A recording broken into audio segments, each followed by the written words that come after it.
Hi, my name is Peter Loshak, coming to you once again from among the shoeboxes. I'm going to continue my casual breakdowns of the MLB cards. Maybe 3 or 4 times a week in the second half of the season. The first half was relatively successful, fairly successful, and I'm hoping to do the same or even a little bit better in the second half of this season. Regular viewers will remember that the last 2 years in a row, I had came out positive in MLB overall on the year, about 1.5 or 2% ROI, both last year and the year before. And of course, as is the case with most sports with me, I tend to get better as the year at the end of the year in the second half of seasons, and I am hoping, expecting that that'll happen again this year with MLB. So today's Monday, July 15th. And I'll just share with you what I did on today's card. Of course, there's a doubleheader in Colorado, and I didn't have time to give it, but I did take San Francisco in today's game. And for anyone who is skeptical of that, of course, my regular viewers will know that one thing I always talk about whenever Marquez starts, I love to fade him at Coors and bet on him on the road.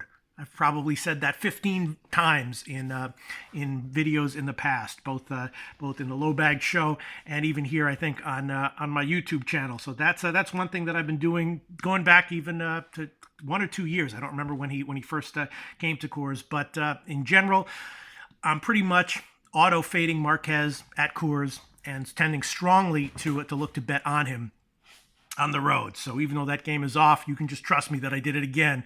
I didn't actually do it that big. I should have done it a lot bigger. They were very, very modest bets on San Francisco. I should have bet it in retrospect a lot bigger, considering what a huge dog they were. But yeah, so I did hit San Francisco in game one. And then I came back on Colorado in game two. I hit him on the -1 line, and I also took Colorado on the second half at +100.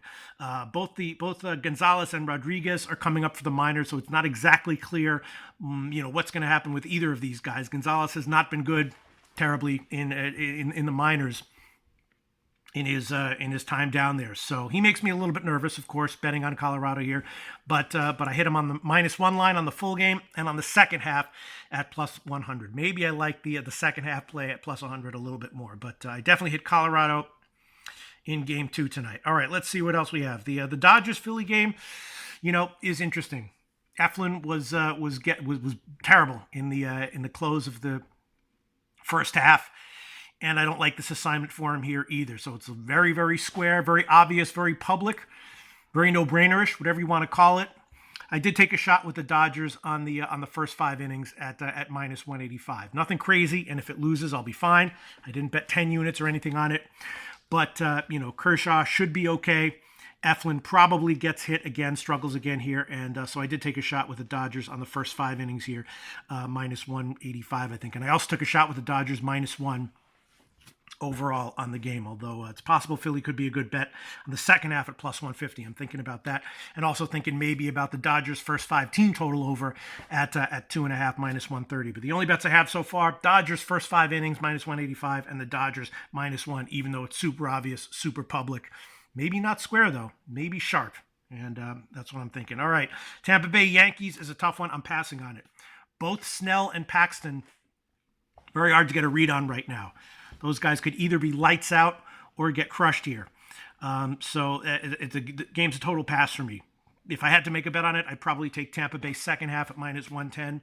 But I'm passing on that game. Detroit, Cleveland, I haven't pulled the trigger yet. I'm looking, regular viewers know that I'm pretty much looking to fade Detroit in any and all situations, and here is the same situation. Although, it's just Cleveland is not the most reliable team, especially as this huge of a favorite, and the starter Plutko for Cleveland doesn't inspire confidence. So, I'm leaning Cleveland -1. Not sure if I'm going to pull the trigger on it, though, because I just, the line might be a little bit too high now, but definitely leaning that way. Cleveland -1. Toronto, Boston. I feel similar to this game as I do to the Cleveland game, although except I did pull the trigger on this one. I did take Boston -1. Of course, Porcello has been a little bit rocky. That's okay. Toronto does have some okay bats in that lineup that can light up, but after the loss last night, and Thornton, of course, is definitely very capable at times, but it's a modest line. Boston has not been good at home this year. I'm assuming that most of that is just due to variance and anomalous results, but it definitely concerns me. Not a huge line though, and I did take a shot with Boston -1. Cincinnati and the Cubs is a tricky one. What are we going to expect from Hendricks here? I did take a shot with Cincinnati first 5 team total over 2.5 at +110. Castillo might be good, although if he runs into control issues, the Cubs, of course, have benefited tremendously from the rest of the All-Star break, and they might be a team that you don't want to fade for a while going forward. So instead of taking Cincinnati first 5, especially with Castillo's propensity to have control issues, I just took a shot with the Cubs first 5 team total over 2.5 at +110. If Hendricks comes in here and is good, fine, I'll eat the loss. But I think he might be a little bit vulnerable. Cincinnati first 5 team total over 2.5 at +110. Atlanta, Milwaukee, another tricky one. A lot of tricky games on today's card, but some edges that I think I'm seeing. And it's okay. I don't mind if I have a whole bunch of plays where I feel fairly confident overall, but not particularly confident on any individual play. And that is how today's card is looking to me. Atlanta and Milwaukee. Of course, Milwaukee is struggling in all ways, most notably with their bullpen. They have some serious bullpen issues here. And Atlanta is a team that tends to do well in the second half of games. So I took a shot with Atlanta second half -125, and I also took Atlanta -1 at about +120 or so. I forgot what the exact line was, but I took Atlanta -1 and Atlanta on the second half -125. I think I'm liking the second half a little bit more, but I definitely hit both of those. Pittsburgh and St. Louis, another very interesting situation here. Pittsburgh is one of the best. Actually, has despite coming off of a sweep, getting swept on the road in their last series, they've actually been very good. They have a great ROI this year on the road, and St. Louis has been a little bit overvalued at home. So I did take 2 shots here. I took the second half under 3.5 -120, and I took a shot with Pittsburgh +1 at about -120 or so as well. Again, 2 plays that I think are okay.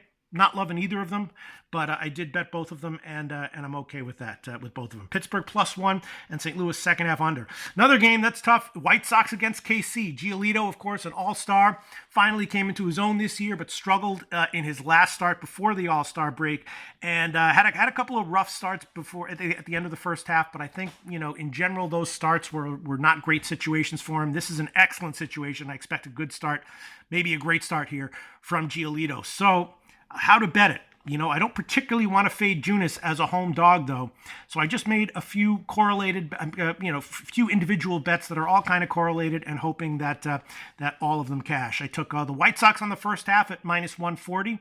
I took the first half under at 4.5 at about +100 or 105, and I took a small shot with the full game under at 9. About -115 or 110, and I took a small shot with the KC team total under 3.5 +115. All of them are highly correlated, of course, so I bet each of them individually small, but overall I have a pretty big position on Giolito having a good start tonight, and I think that he will.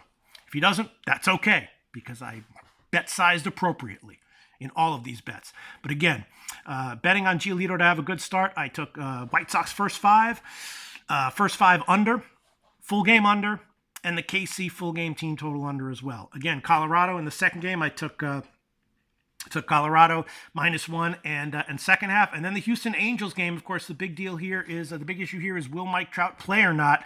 I actually haven't heard any news on it one way or the other, but I'm assuming that they're going to give him the day off, especially off the sweep.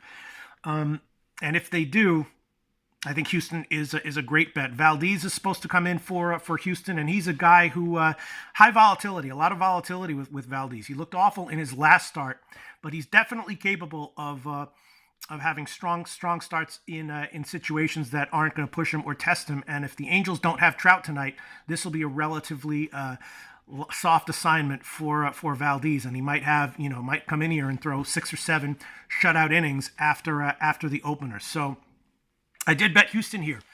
Again, -1, and I took him on the second half at -125. If Canning has a strong start, or if Valdez gets hit a bit, I'll definitely be liking Houston in the later parts of the game. They might be worth a shot on a live bet if either of those things does happen. But pregame, I bet Houston -1 and Houston on the second half -125. And of course, whether Trout is in or out is the key news for this game. We'll see what it is when the lineups are announced. But that's it.